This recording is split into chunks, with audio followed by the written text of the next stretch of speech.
Assalamualaikum warahmatullahi wabarakatuh. Perkenalkan, nama saya Sunarti SKM MKes dengan nomor induk nasional 1124028402 dan jabatan fungsional saya saat ini adalah asisten ahli.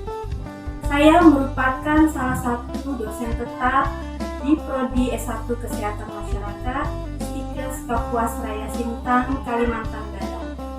Pada kesempatan ini, saya ingin membuat video pernyataan diri dosen dalam unjuk kerja Tridharma Perguruan Tinggi PDD UKTPT bidang pengajaran. Video ini sebagai salah satu syarat mengikuti seleksi sertifikasi dosen tahun 2025. Dalam video ini, saya ingin menjelaskan secara singkat salah satu mata kuliah yang saya ampuh, yaitu mata kuliah Gizi Kesehatan Masyarakat yang merupakan mata kuliah wajib semester 3 dengan bobot SKS, 2 SKS, murni teori. Metode pengajaran yang saya lakukan adalah dengan metode DIA atau Delivery, Interaction, dan Assessment. Delivery merupakan teknik penyampaian materi yang saya lakukan dengan memberikan bahan ajar berupa PowerPoint, buku referensi, artikel jurnal sehingga mahasiswa dapat memahami materi dengan baik. Interaction merupakan metode yang digunakan dengan cara tanya jawab pada saat proses pembelajaran berlangsung sehingga ada interaksi komunikasi antara dosen dan mahasiswa. Assessment dilakukan dengan memberikan penilaian sebagai hasil evaluasi dari proses pembelajaran. Mata kuliah Gizi Kesehatan Masyarakat akan membahas tentang yang pertama konsep dan ruang lingkup gizi kesehatan masyarakat, konsep dasar gizi makro dan gizi mikro, kemudian masalah gizi di Indonesia akibat kekurangan dan kelebihan zat gizi, serta kelompok yang rentan gizi. Penentuan status gizi dan angka kecukupan gizi. Yang terakhir, mempelajari tentang gizi dalam siklus kehidupan manusia, yaitu gizi ibu hamil, gizi ibu menyusui, gizi seimbang pada bayi dan balita, gizi pada anak sekolah, gizi remaja, dan gizi lansia. Capaian pembelajaran lulusan pada mata kuliah ini terdiri dari 4, yaitu yang pertama pengetahuan, sikap, keterampilan umum, dan keterampilan khusus. Yang pertama bagian pengetahuan, mahasiswa diharapkan memiliki penguasaan dasar atau prinsip ilmu kesehatan masyarakat yang mencakup ilmu gizi kesehatan masyarakat dengan mempertimbangkan fungsi kesehatan masyarakat yang esensial. Kemudian yang kedua, sikap. Mahasiswa diharapkan menunjukkan sikap bertanggung jawab atas pekerjaan di bidang keahliannya secara mandiri. CPL yang ketiga yaitu keterampilan umum. Mahasiswa diharapkan mampu menunjukkan kinerja yang mandiri, bermutu, dan terukur. Keterampilan umum yang kedua yaitu mahasiswa mampu mengambil keputusan secara tepat dalam konteks penyelesaian masalah di bidang kesehatan masyarakat berdasarkan hasil analisis, informasi, dan data. Keterampilan khusus, mahasiswa diharapkan mampu menerapkan analisis bidang kesehatan masyarakat pada kegiatan tingkat primer dan pendekatan interdisipliner. Kemudian keterampilan khusus 2, mahasiswa diharapkan memiliki kemampuan untuk menilai kebutuhan dan status gizi setiap daur kehidupan. Kemudian yang ketiga, kemampuan untuk melakukan berbagai kajian ilmiah tentang masalah gizi kesehatan masyarakat. Mahasiswa mampu menunjukkan sikap religius yaitu bertakwa kepada Tuhan Yang Maha Esa.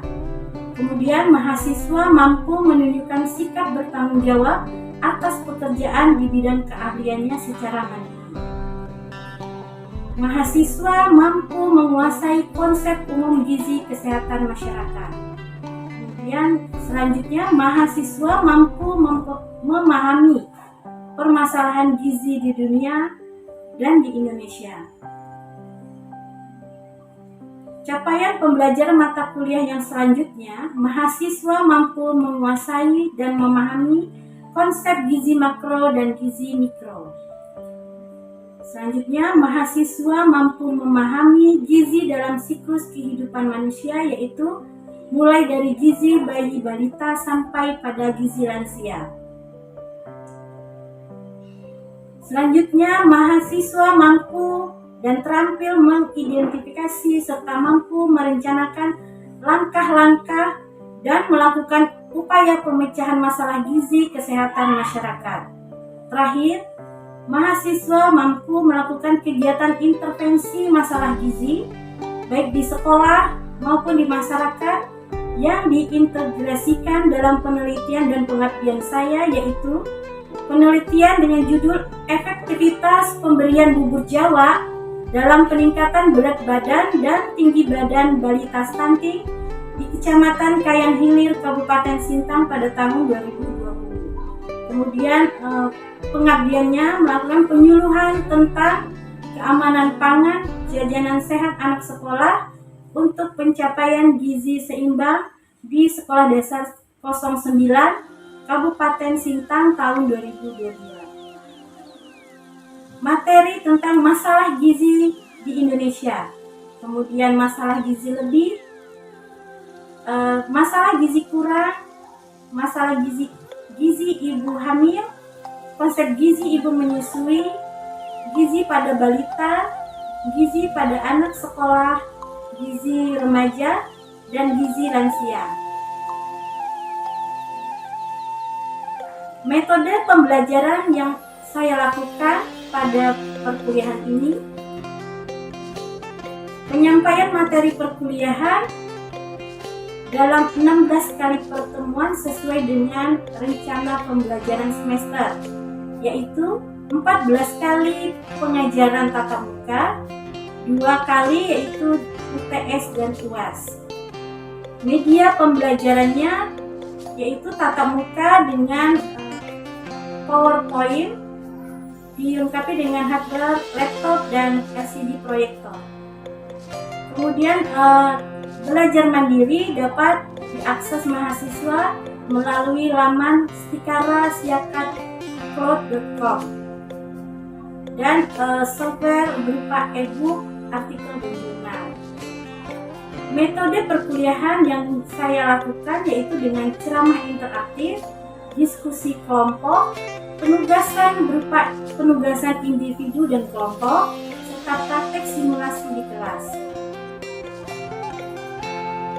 Untuk evaluasi pembelajaran, saya melakukan penilaian dengan bobot. Yang pertama, nilai kehadiran sebesar 5%, nilai keaktifan mahasiswa sebesar 5%, penugasan 20%, kemudian nilai ujian tengah semester sebesar 30%, nilai ujian akhir semester sebesar 40%.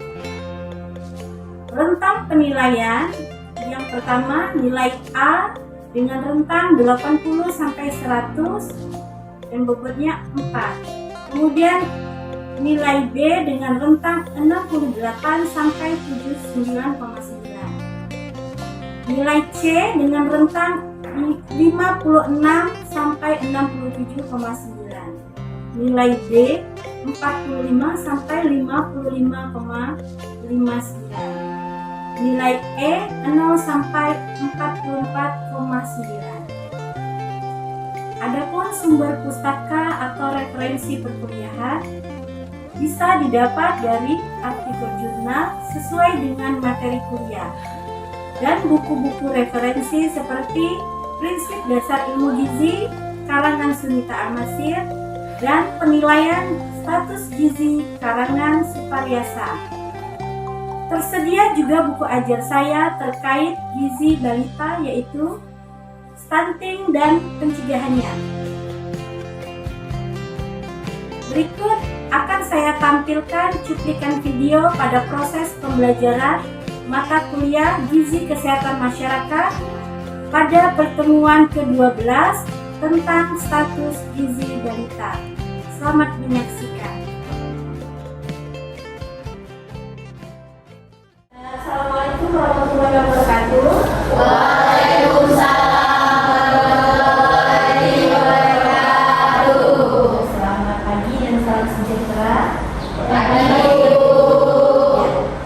Hari ini kita pertemuan ke-12 ya, mata kuliah gizi kesmas ya.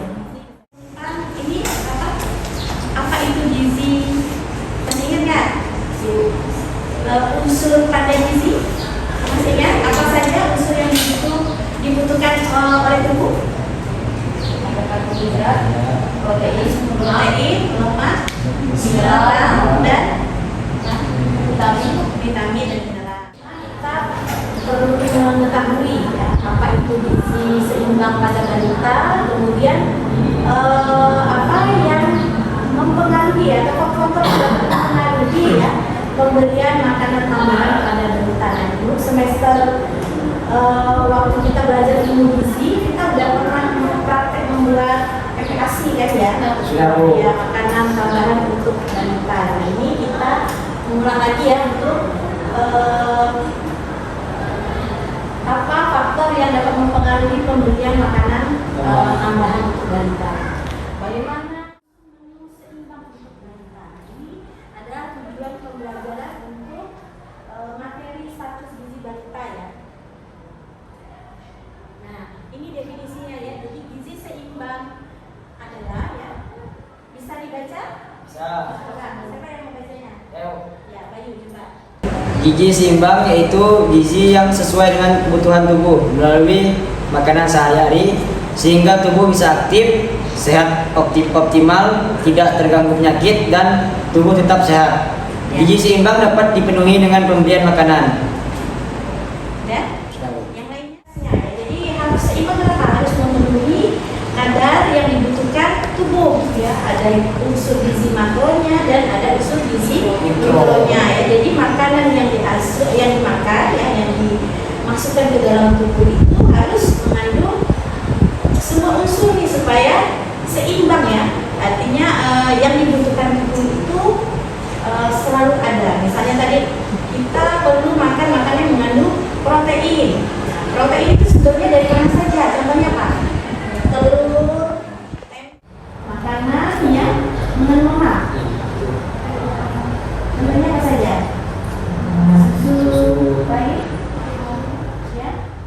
Antara kebutuhan tubuh, ya, secara dinamis ya, yang zat gizi dengan asupan yang kita dapat itu melalui makanan yang dimakan, gitu ya. Kemudian keseimbangan antara berbagai macam zat gizi dalam makanan yang dikonsumsi. Nah, ini tujuannya kita mengkonsumsi balita mengkonsumsi atau kita memberikan makanan terhadap balita ya, terhadap anak itu supaya apa? Supaya dengan mengkonsumsi makanan yang seimbang sehingga unsur gizi yang diperlukan tubuh balita itu terpenuhi sehingga daya tahan tubuhnya bagus dan dapat menangkal penyakit ya. Jadi meningkatkan daya tahan tubuh anak terhadap serangan berbagai penyakit ya. Jadi nanti ada beberapa unsur yang apa lagi? Ya. Selain tadi asupan gizinya, kemudian jumlah kalori yang dikonsumsi oleh balita itu ya. Jadi kemudian komposisi zat-zat gizi yang dimakan oleh balita. Kemudian nah ini penyebab masalah gizi. Jadi ada penyebab asupan gizi yang dimakan seperti saya jelaskan tadi ya. Kemudian yang kedua adalah infeksi penyakit. Jadi kalau sudah asupan gizinya berkurang atau unsur gizi yang dibutuhkan tubuh balita itu berkurang ya, sehingga daya tahan tubuhnya menjadi lemah dan infeksi penyakit mudah diserang. Tubuhnya itu mudah diserang oleh penyakit. Itu artinya ketika daya tahan tubuh anak itu lemah, ya, virus bakteri itu mudah masuk ke dalam tubuh. Jadi belum tentu ibu yang berduit punya segalanya, itu belum tentu anaknya itu asupan makannya cukup, ya, belum tentu. Karena ketika ibunya sibuk atau bekerja itu kadang-kadang anaknya ya kurang diperhatikan. Jadi makanannya pola makannya kadang makannya terlalu siang atau terlalu atau anaknya tidak mau makan, malah tidak diberikan. Misalnya anaknya senang jajan aja, jadi hanya diberi makanan jajanan aja gitu ya. Jadi pola asuh ibu itu sangat mempengaruhi asupan makanan yang diterima oleh si balita. Kemudian ada pelayanan kesehatan. Nah, pelayanan kesehatan ini juga mempengaruhi ke atas ya, ketika kena infeksi penyakit ya. Kemudian ada yang paling bawah itu adalah faktor ekonomi, mempengaruhi pendapatan ya. Dipengaruhi faktor ekonomi itu mempengaruhi pendapatan, kemudian pendidikan si ibu ya, kemudian kesempatan orang tuanya dalam bekerja. Jadi ketika orang tuanya bekerja memungkinkan daya tahan tubuhnya menjadi lemah, lebih gampang sakit, lesu, lemah. Nah, ketika anak balita di usia sekolah ya, jadi lebih gampang sakit.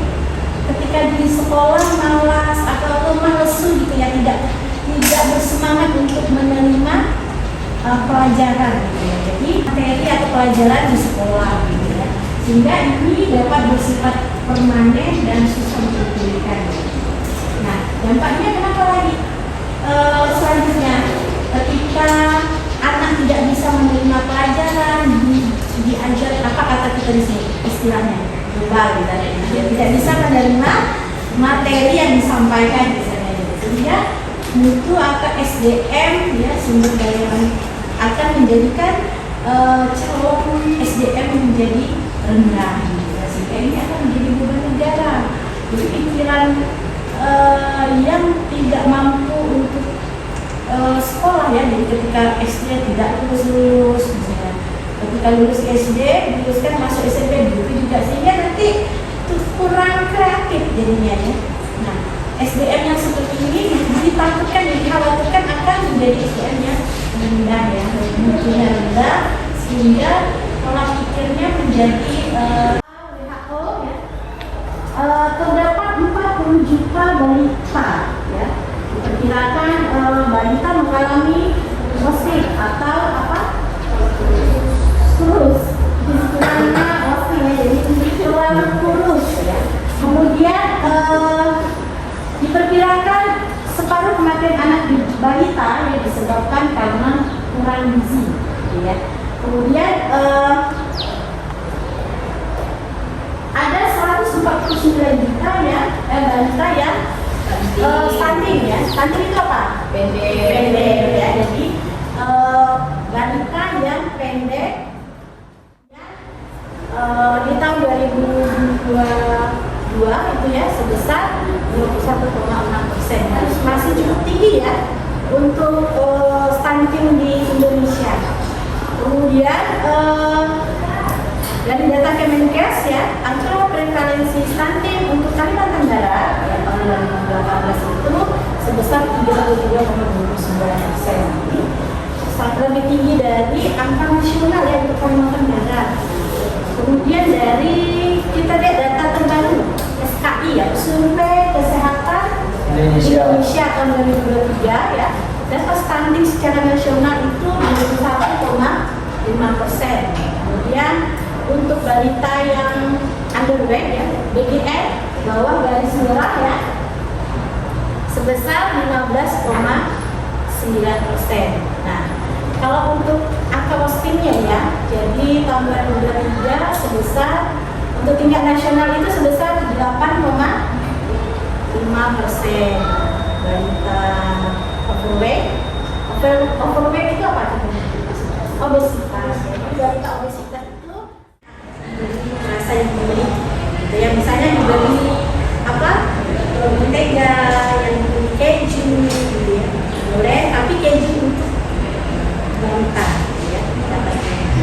Kemudian, nah ini 9 sampai 12 bulan itu sudah boleh diberi tambahannya pagi diberikan, ini siang diberi saja, telur. Nah ini pemberian makannya boleh sampai 4 sampai 6 kali saja. Di atas 12 bulan, selain ASI, makanan boleh sudah seperti orang dewasa. Kalau sudah 1 tahun ke atas itu balita sudah boleh diberi makanan seperti orang dewasa, artinya makanan ini ya, makanan rumahan ya, bukan olahan junk food ya. Ini makanan yang orang rumah, nasi dengan lauk-lauk yang biasa diasi dulu, baru makanan tambahan. Ini dia sudah kenyang minum asinya dulu, baru namanya saja kan makanan pendamping ya. Kemudian makanan padat atau MPASI yang pertama diberikan harus memiliki tekstur yang halus seperti yang tadi ya, itu sayur. MPASI diberikan setiap 2 kali dengan porsi sesuai umur. Lanjut ya. Nah, mengatur status gizi terhadap pertumbuhan dan perkembangan balita. Kalau pertumbuhan dan pertumbuhan itu berarti fisiknya ya. Jadi bertumbuh itu ukuran saya, tangan ukuran fisik, struktur tubuhnya, tinggi badannya, berat badannya itu pertumbuhan namanya. Kalau perkembangan berarti bertumbuhnya struktur dan fungsi tubuh. Misalnya dari yang semulanya belum bisa berbicara menjadi bisa berbicara. Kemudian dari yang awalnya bisa menerima atau misalnya dipanggil namanya sudah bisa menerima respon. Nah itu namanya perkembangan ya, psikomotorik. Ini adalah kuis ya untuk pertanyaan, 3 pertanyaan ya. Saya berikan 3 pertanyaan tadi sudah dicatat ya. Kira-kira siapa yang mau bisa membantu menjawab pertanyaan yang nomor 1? Dampak kekurangan gizi pada balita. Oke Bu. Ya silakan Ros. Tadi kan pertanyaannya apa itu gizi seimbang dan mengapa gizi seimbang itu penting ya Bu? Ya. Menurut saya gizi seimbang itu adalah pola makan yang mengandung semua zat gizi yang dibutuhkan dalam tubuh dalam jumlah yang tepat. Gizi seimbang ini dapat berupa karbohidrat, protein, lemak, vitamin dan mineral. Ya. Terus selanjutnya yaitu mengapa gizi seimbang ini penting bagi tubuh balita. Dikarenakan gizi seimbang ini memiliki berbagai fungsi seperti menjaga fungsi tubuh tetap optimal, mendukung pertumbuhan dan perkembangan seperti yang Ibu sampaikan tadi, kemudian meningkatkan daya tahan tubuh, menjaga berat badan ideal, mencegah penyakit kronis, meningkatkan konsentrasi dan produktivitas. Mungkin itu Bu. Ya, terima kasih. Yang lainnya ada yang mau menambahkan? Silakan.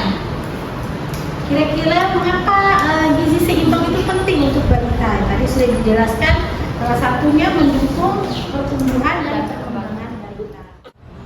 Ya silakan Ibu Monika memberikan jawaban. Baik, tadi pertanyaannya apa dampak kekurangan gizi pada anak-anak? Adapun dampak kekurangan gizi pada anak-anak yaitu yang pertama, kekurangan gizi berisiko mengalami stunting atau perawakan pendek, wasting, berat badan kurang, dan gangguan perkembangan kognitif. Sudah. Nah, bagaimana cara mencegah kekurangan gizi pada balita? Siapa yang bisa menjawab? Saya Bu. Ya silakan Mbak Ibu. Cara mencegah kekurangan gizi pada balita itu ada yang pertama pemberian makanan bergizi seimbang. Makanan bergizi seimbang seperti karbohidrat, protein, lemak sehat dan sebagainya. Dan sertakan sayur, buah, ikan, telur, susu dan kacang-kacangan. Serta hindari makanan yang instan dan tinggi gula, garam dan lemak jenuh. Yang berikutnya berikan ASI eksklusif dan MPASI yang tepat. Pemantauan pertumbuhan anak, akses terhadap air bersih dan sanitasi, serta imunisasi dan pencegahan penyakit. Lengkapi imunisasi sesuai jadwal sebagai pencegahan penyakit yang mengganggu penyerapan gizi pada balita. Ya, baik. Terima kasih Mbak Yuni. Ini tugas untuk minggu depan ya, ada 2 kasus. Tinggal ini saja nanti ya. Nanti tugasnya dikumpulkan di admin ya, di kolom tugas ya. Nah, yang pertama mahasiswa mempelajari kasus seperti diabetes, obesitas, dan lain-lain ya. Kemudian mahasiswa melakukan penilaian status gizi. Kemudian ini ya, tapi saya lebih mengajukan yang di sini ya. Jadi yang kedua itu melakukan analisis perencanaan hidup seimbang pada balita. Jadi kasus yang kedua ini ya, kalau tadi itu untuk mengukur status gizi penderita hipertensi diabetes ya, tapi ini lebih kepada orang dewasa ya. Kalau yang untuk balita juga boleh, berarti cari balita yang diabetes dan gizi kurang. Kemudian yang ini asesmennya atau tugas minggu depannya itu menghitung kebutuhan gizi balita. Jadi bisa food recall, jadi menanyakan kepada ibu balita dalam 1 kali 24 jam apa asupan makanan yang dimakan oleh balita. Jadi ada unsur proteinnya kah, lemaknya, karbohidrat, vitamin, mineral yang dikonsumsi oleh balita dalam 1 kali 24 jam. Bentuknya food recall ya. Kemudian nanti kalau sudah diketahui ya, jadi Anda lihat di tabel tadi itu ya, angka kecukupan gizi, kira-kira berapa kebutuhan, berapa gram kebutuhan karbohidrat untuk balita yang sesuai umur responden yang menjadikan studi kasus ya.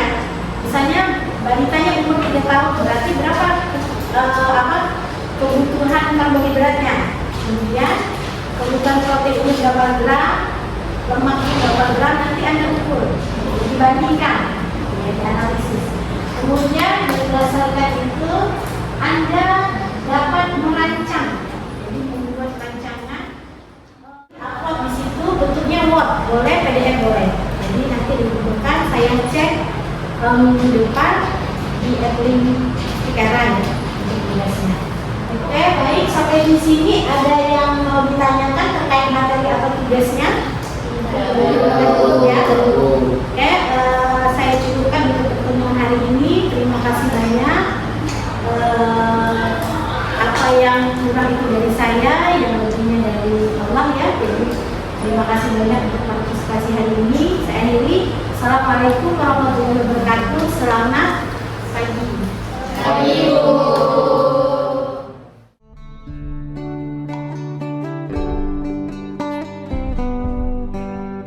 Demikian penjelasan pembelajaran yang saya lakukan pada mata kuliah Gizi Kesehatan Masyarakat. Semoga dapat menjadi gambaran pada proses pembelajaran yang saya lakukan sebagai dosen di Prodi S1 Kesehatan Masyarakat Stikes Kapuas Raya Sintang, Kalimantan Barat. Terima kasih. Assalamualaikum warahmatullahi wabarakatuh.